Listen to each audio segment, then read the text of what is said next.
All of nature's life forms, entities, from subatomic particles to deep space's collective galactic life, punctuated with mankind's, I'll add, are made up of and immersed in the synchronous gradient waves of the entire electromagnetic spectrum.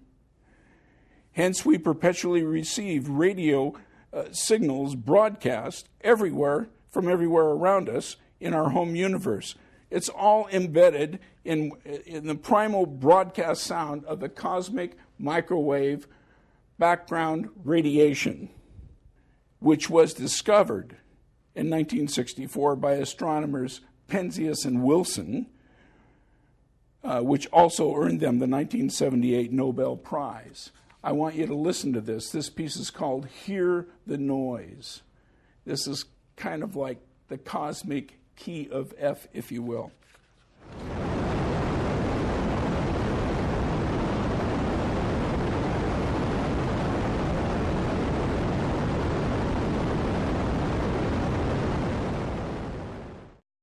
I'll start by showing you a picture of last year's Skywalking graduating class. Truthfully, this is a 1953 painting by Belgian artist René Magritte titled Golconda. Golconda is a ruined city in southeast India.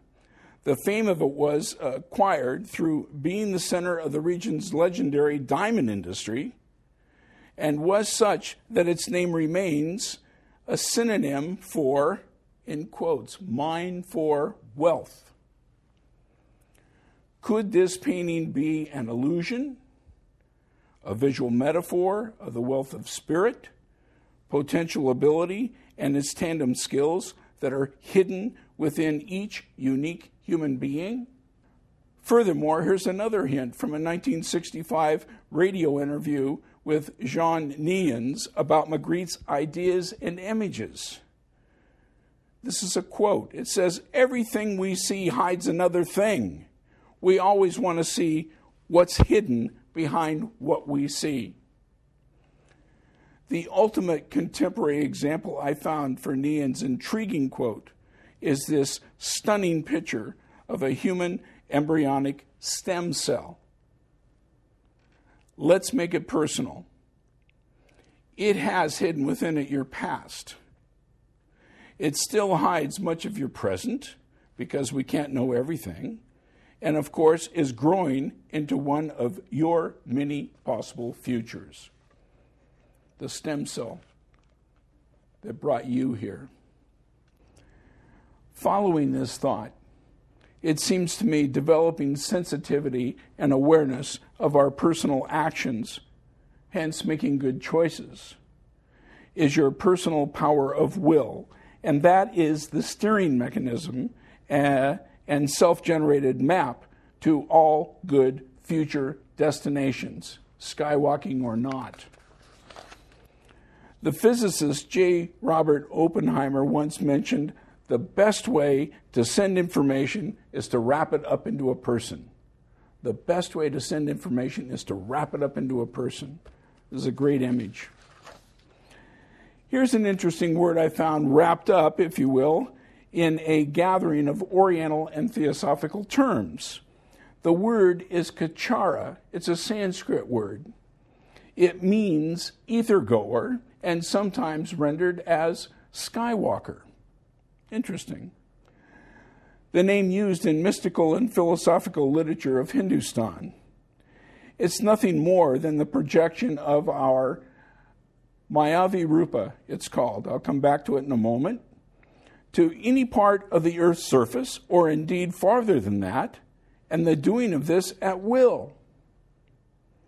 The Mayavi Rupa, in part, is our invisible thought body with an activated thinking cap, the so-called mind's eye. When you put on a thinking cap,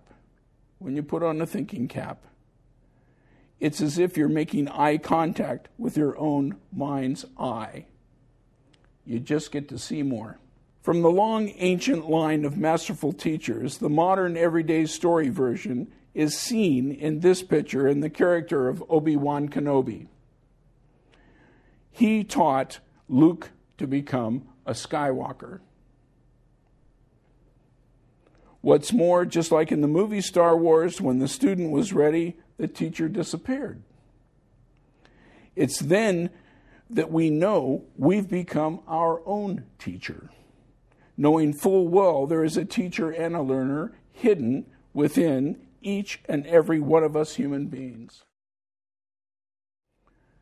I want to make this very clear. It's been said century after century after century that there's nothing new under the sun. This includes skywalking. That said, I'm going to show you some pictures and then a short sequence of a few GPS maps of skywalking, both ancient and modern. This is a steel sculpture with fiberglass figures on the ground and aloft by modern artist Jonathan Borofsky, titled Walking to the Sky. It was installed at Carnegie Mellon in Pittsburgh, Pennsylvania back in 2006. This is such a great picture.